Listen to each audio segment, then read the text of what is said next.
नमस्कार साथियों, स्वागत है आप सभी को एक नए वीडियो में। आप सभी किसान साथियों आज इस वीडियो में आप सभी को बैगन की खेती की एक संपूर्ण जानकारी मिलने वाली है, जो ठंड के सीज़न में यानी कि बरसात में बोई जाती है।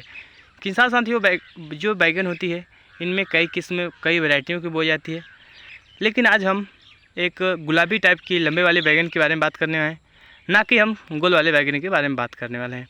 किसान साथियों, चलिए वीडियो को फटाफट से स्टार्ट करते हैं। क्या इसकी डिस्टेंसिंग है, कितनी इसकी दूरी पे बोई जाती है, क्या इसमें प्रोटेक्शन मिलता है, क्या इसमें फल छेदक कीट की नियंत्रण के लिए आवश्यकता पड़ती है दवाओं की। साथ ही आपको बताया जाएगा बम्पर पैदावार के लिए कुछ टिप्स के बारे में, जिसको कि आप अपने खेत में आजमाते हैं तो आपको बहुत ही बेहतर बेनिफिट रिजल्ट मिलने वाली है। तो किसान साथियों, चलिए वीडियो स्टार्ट करते हैं फटाफट से। सर्वप्रथम किसान साथियों बात करें इसकी बुआई की, तो किसान साथियों बुआई से 50 से 60 दिनों बाद हमारे हार्वेस्टिंग देनी स्टार्ट करती है। किसान साथियों, ये जो हमारी लाइनें होती है वह 6 फीट पे होती है और इधर भी 6 फीट की चौड़ाई पे होती है। किसान साथियों, अलग अलग तरीके से बुआई होती है, खास करके हमारे वहाँ पे सिंपल विधि से बुआई होती है, 6 फीट के चौड़ाई पे, 6 फीट के लंबाई पे। किसान साथियों, आप देख भी सकते होंगे कि जो प्लांट है वो कितना स्ट्रॉन्ग है और काफ़ी इसमें फ्रूट्स के साथ फल और फूल भी है, और अभी जो नए नए इसमें फल भी लग रहे हैं। किसान साथियों, ये जो वैरायटी है ये गुलशन वाली वैरायटी है, गुलशन के नाम से आती है, सैंग्रो कंपनी की है। किसान साथियों, ये जो वैरायटी है वो हमारे वहाँ सबसे ज़्यादा बिकने वाली वैरायटी है और पैदावार भी किसान साथियों बहुत ही ज़्यादा देती है। जो एक सैंग्रो कंपनी की 704 वैरायटी आती है वह बहुत ही प्रचलित वैरायटी है, उसी को देखकर ये कंपनी फिर से एक नई बैगन को लाया, जिसमें भी बहुत ज़्यादा प्रॉफिट मिलती है किसान साथी अगर बुआई करता है तो। किसान साथियों, इसकी अगर बात करें 10 ग्राम सीड की तो हमको 120 से 130 रुपये तक मिल जाएगी 10 ग्राम के।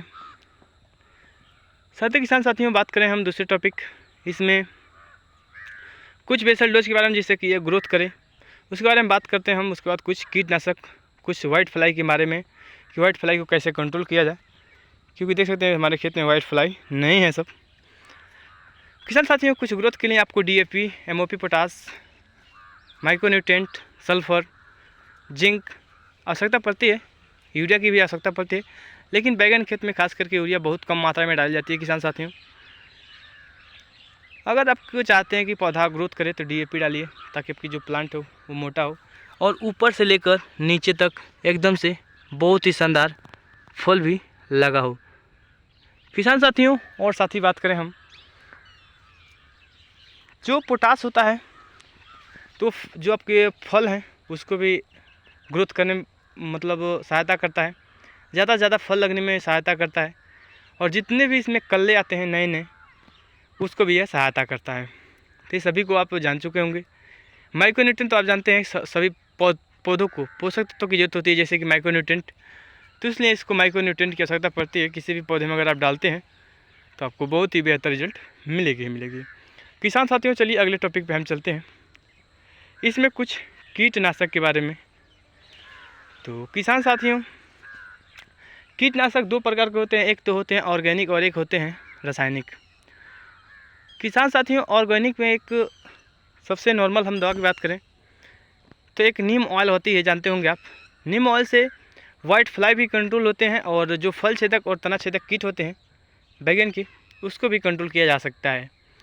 तो किसान साथियों, आप भी नीम ऑयल का उपयोग कर सकते हैं ऑर्गेनिक में, क्योंकि किसान साथियों ऑर्गेनिक का उपयोग करके अपने मिट्टी को बचाइए, क्योंकि मिट्टी बची रहेगी तो हमें और पैदावार लेनी ही लेनी है।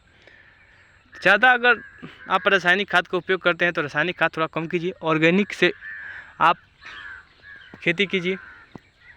साथ ही बात करें किसान साथियों हम रासायनिक के बारे में, तो रासायनिक के लिए हम सबसे पहले लेते हैं कुछ, हम बायोकेमिकल के बारे में बात करते हैं, उसके बाद कुछ कंपोजिशन टाइप के बारे में हम बात करेंगे। तो सबसे पहले रासायनिक के बारे में, वो बायोकेमिकल है जो बायोडोज के नाम से आती है, ग्रेस कंपनी बनाती है।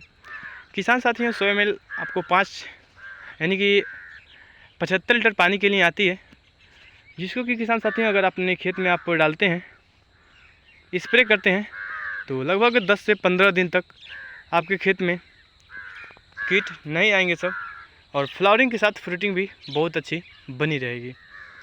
किसान साथियों, दूसरी आप जानते होंगे AK56, ये भी एक बायोकेमिकल दवा है जिसमें कंपोजिशन नहीं मतलब उसमें कंपोजिशन नहीं दिखाता है, इसलिए उसे बायोकेमिकल कहा जाता है। तीसरी दवा के बारे में हम बात करें तो किसान में वह केमिकल है जिसमें इमामेक्टिन बेंजोएट 10% आती है। उसके साथ आप क्लोरीफास ले सकते हैं 50%, और चाहे तो आप साइफरमेथ्रिन ले सकते हैं 10%। इन तीनों को मिलाकर अगर स्प्रे करेंगे किसान साथियों, तो जिसमें जो तना छेदक कीट हैं और फल छेदक कीट हैं वो आपको नहीं दिख पा रहे होंगे, और न ही आप हमारे खेत में दिख पा रहे होंगे। कहीं भी आपको तना छेदक या फल छेदक कीट नहीं दिख पा रहे होंगे। किसान साथियों,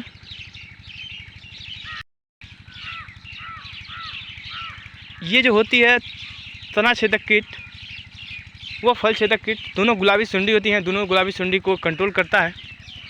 उसके साथ अगर नहीं कंट्रोल हो पाती किसान साथियों, तो एक बाराजाइड नाम का BSF का एक दवा आती है किसान साथियों, उसका कंपोजिशन थोड़ा मिसिंग है, हमको याद नहीं आ रही है, उसको आप ले लीजिएगा। वो हर जगह मतलब बहुत ही ट्रेंड दवा है।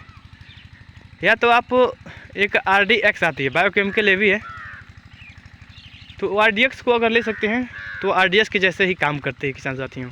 एक बार मार देंगे तो 10 दिन तक कंट्रोल रहती है।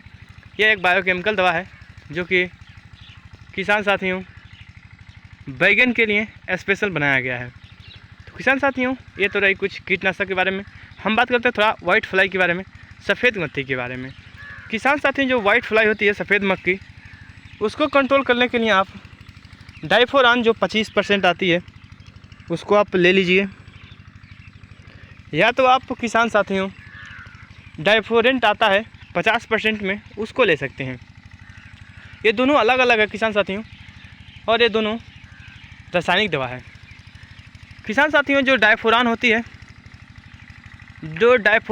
है वो 25 ग्राम 2 टंकी के लिए आती है 30 लीटर पानी के लिए, और जो डाइफोरेंट होती है वो 20 ग्राम प्रति 15 लीटर पानी के लिए उपयोग किया जाता है। किसान साथियों, अगली हम दवा के बारे में बात कर लेते हैं। आप उलाला के बारे में जानते होंगे, लैनो के बारे में आप जानते होंगे। इस तरह के अनेक दवाइयाँ हैं जिसको आप तो जानते होंगे। तो उन्हीं दवाओं का आप उपयोग कीजिए जो दवा आपके मौसम के हिसाब से काम करता हो। तो किसान साथियों, वीडियो कैसा लगा कमेंट सेक्शन में ज़रूर बताइएगा। अगर वीडियो अच्छा लगा हो तो वीडियो को लाइक करके चैनल को जरूर सब्सक्राइब कीजिएगा, क्योंकि खेती बाड़ी संबंधित बड़े वीडियो आपके हम लेकर आते रहते हैं। चलिए, थैंक यू सो मच।